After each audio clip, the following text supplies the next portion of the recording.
Think Saudi Arabia is just about oil money and desert camels? Wait until you find out they're building a mirrored city with flying cars, where you can get fined $2,600 for taking a selfie in the wrong place, and where women weren't allowed to drive until 2018 but now make up 35% of the workforce. Number 15. Saudi Arabia has banned over 47 different dog breeds because they're considered too aggressive for public safety. You heard right. While most countries regulate individual dangerous dogs, Saudi Arabia took it to the extreme by banning entire breeds including Rottweilers, Pit Bulls, and even some smaller dogs like Japanese Tosas. The Ministry of Environment and Agriculture enforces this with fines up to $1,300 for owning a banned breed. Picture walking through Riyadh's affluent neighborhoods where million-dollar mansions sit behind high walls, but you won't see a single German shepherd playing in those manicured gardens. The irony? Falcons, which can literally tear flesh with their talons, are celebrated national birds and cost upwards of $250,000 each. It's like living in a country where you can own a predatory bird that hunts other animals, but a golden retriever is considered too dangerous for society.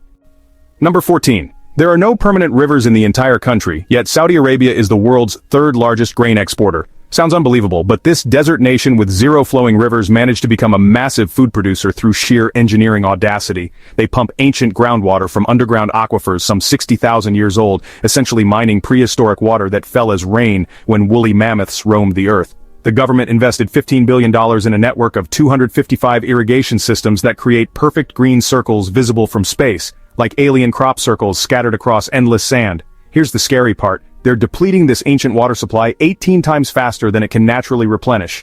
Imagine draining a bathtub that took 60,000 years to fill, and you're emptying it in just 50 years. They literally turn sand into bread, but at the cost of water that predates human civilization.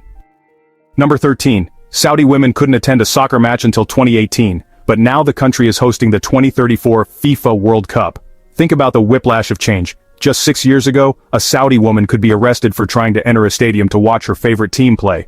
The religious police, called the Mutawa, would literally station themselves at stadium entrances to ensure gender segregation was maintained. Fast forward to today, and Saudi Arabia is spending $50 billion to build 11 new stadiums and renovate existing ones for the world's biggest sporting event. The centerpiece stadium in Riyadh will seat 92,000 people, larger than Wembley Stadium. Picture the transformation from a country where half the population was banned from witnessing sports to hosting 32 nations and 3.5 billion global viewers. It's like going from prohibition to hosting the world's largest beer festival in less than a decade. Number 12. The country executes people by public beheading in a place called Chop Chop Square, but also just opened its first mixed-gender concert venue. Welcome to Saudi Arabia's Contradictions in full display.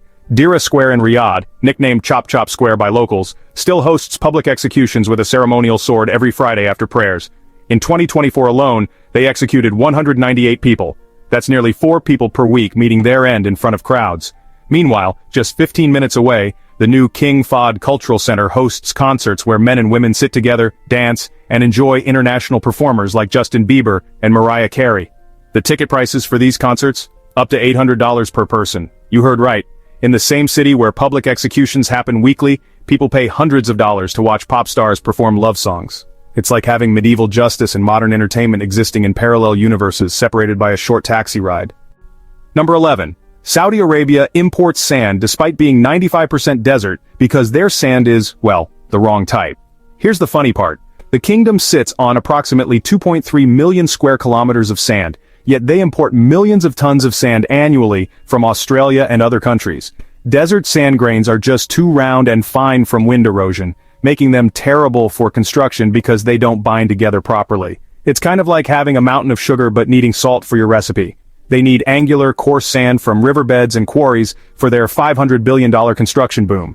The Neom megacity project alone requires 50 million tons of imported sand, enough to fill 2 million dump trucks. Just imagine ships sailing across oceans carrying sand to one of the most sand-rich countries on Earth.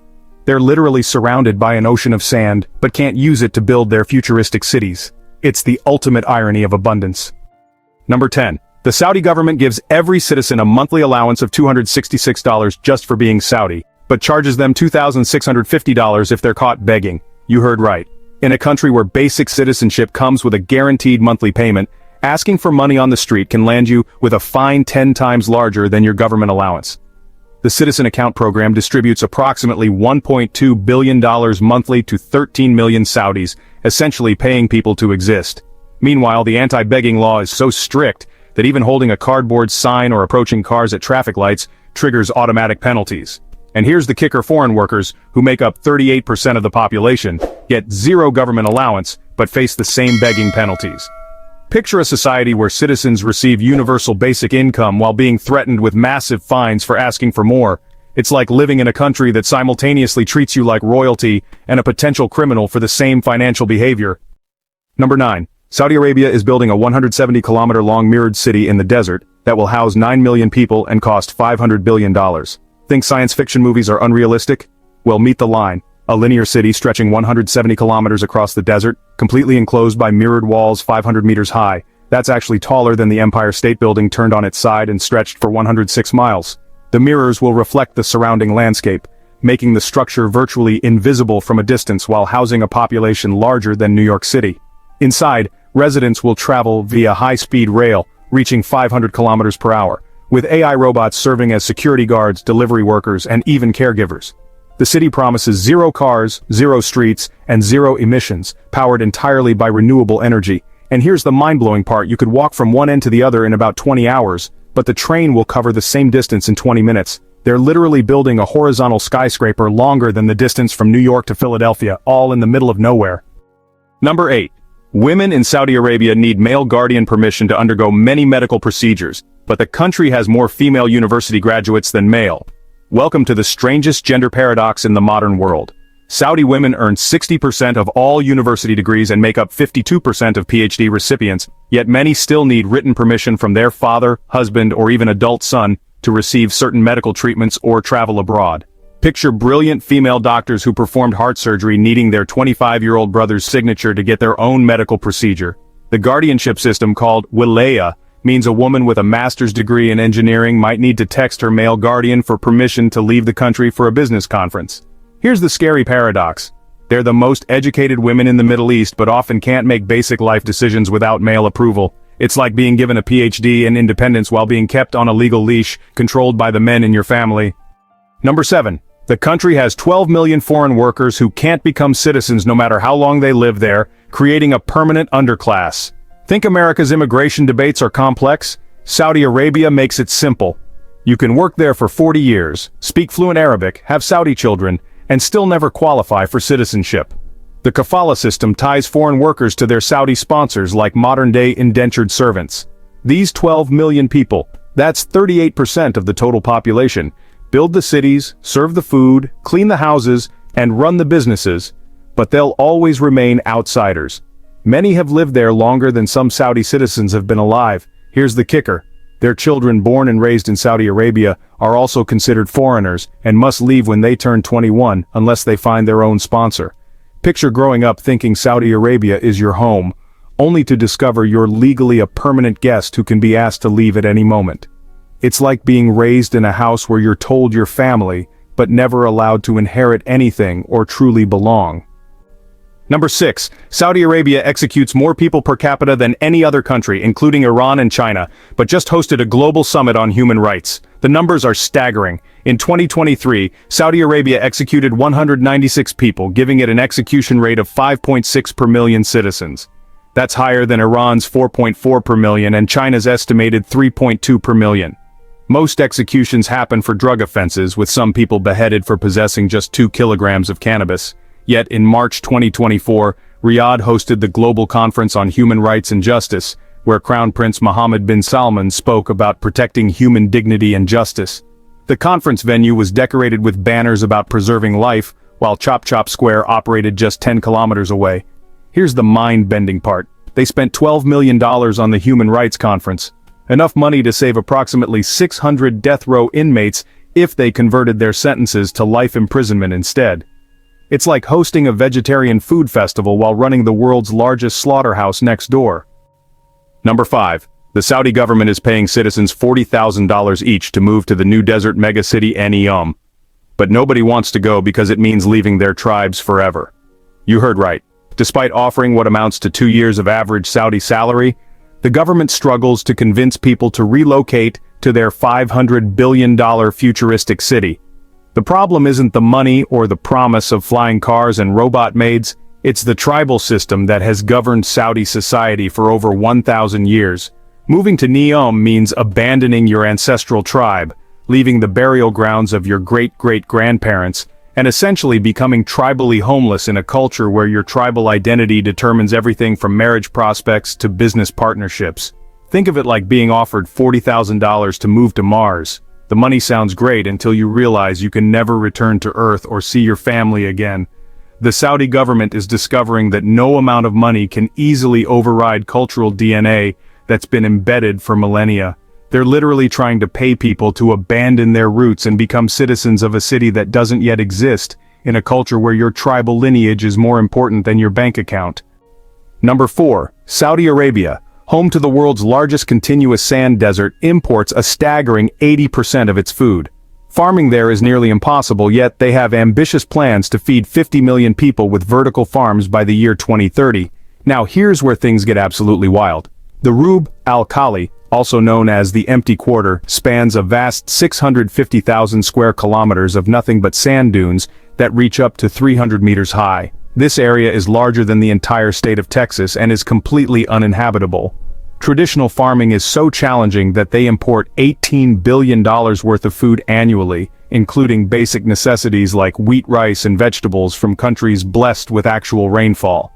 But hold on, because their solution is mind-boggling. They're constructing the world's largest network of vertical farms using seawater desalination and artificial sunlight. This project will consume enough electricity to power 2 million homes, all to grow lettuce and tomatoes in air-conditioned buildings right in the heart of the desert. Imagine spending billions of dollars to recreate the sun indoors while the real sun blazes outside at 50 degrees Celsius. Essentially, they're building an artificial Earth inside their country because the real Earth refuses to cooperate with their agricultural dreams. It's like trying to grow a tropical rainforest inside a giant freezer, technically possible, but incredibly expensive and energy-intensive. Number 3. The Saudi crown prince made headlines when he purchased a $450 million Leonardo da Vinci painting and a $300 million French chateau. Yet, 13% of Saudi citizens live below the poverty line, earning less than $530 a month.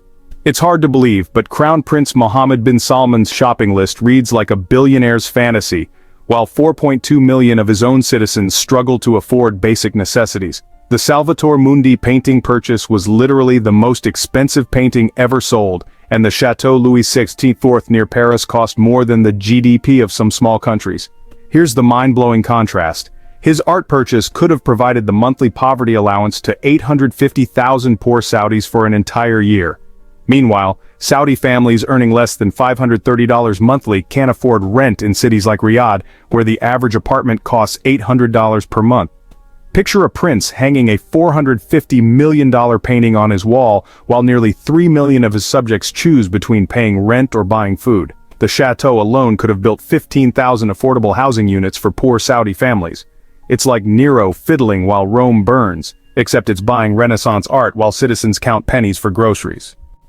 Number 2.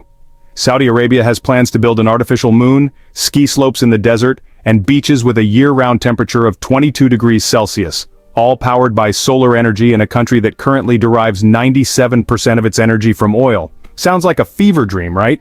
The Neom project includes plans for an artificial moon to illuminate the linear city at night, indoor ski slopes maintained at -5 degrees Celsius while it's 50 degrees outside, and climate-controlled beaches where the sand temperature never exceeds 22 degrees Celsius. They're aiming to generate 58.5 gigawatts of renewable energy, more than the entire current capacity of the United Kingdom, all from solar and wind in a nation that currently burns 3.8 million barrels of oil daily for electricity. Here's the absolutely crazy part. They're spending more money on creating fake weather than most countries spend on their entire national budgets. The air conditioning bill alone for their indoor ski resort will cost $50 million annually. Imagine building an artificial winter wonderland where it costs $500 per hour just to keep the snow from melting in the desert heat. They're literally attempting to recreate Switzerland in Saudi Arabia while powering it all with sunshine in a country that has never successfully generated more than 1% of its electricity from solar power. It's like promising to build Atlantis while you're still learning how to swim. Saudi Arabia gives death sentences for social media posts, but just paid $600 million to host global influencers and YouTubers to promote tourism, creating the world's most expensive digital marketing campaign for a country where posting the wrong tweet can get you executed. Here's the ultimate contradiction that will blow your mind. While Saudi courts sentence people like Salma al-Shihab to 34 years in prison for retweeting posts supporting women's rights, the government simultaneously spent $600 million in 2024 alone paying international influencers to create positive content about Saudi tourism. That's more money than the GDP of 50 different countries, all spent on getting people to post nice things about Saudi Arabia online. Meanwhile, Saudi citizen Mohammed al-Ghamdi was sentenced to death for posts on Twitter and YouTube that criticized government policies. Here's the insane part. They're paying foreign influencers $100,000 per post to say good things about the kingdom, while simultaneously executing their own citizens for saying bad things about it. The government created a royal commission for tourism with a $15 billion budget to attract 100 million visitors by 2030. While their own citizens face the death penalty for posting critical opinions online. Picture a country that desperately wants the world to love it on social media, while using the ultimate punishment against its own people for using social media freely. They're essentially paying billions for international likes and shares while giving death sentences for domestic tweets and posts. It's the most expensive and contradictory social media strategy in human history, creating a global PR campaign for digital freedom while practicing digital totalitarianism at home. So, we've just discovered Saudi Arabia's most shocking contradictions. From importing sand to the desert, to paying for positive tweets while executing people for negative ones. Which one shocked you the most? Have you ever experienced culture shock this extreme? Hit that subscribe button because next week we're uncovering the bizarre secrets of North Korea that will make Saudi Arabia look totally normal.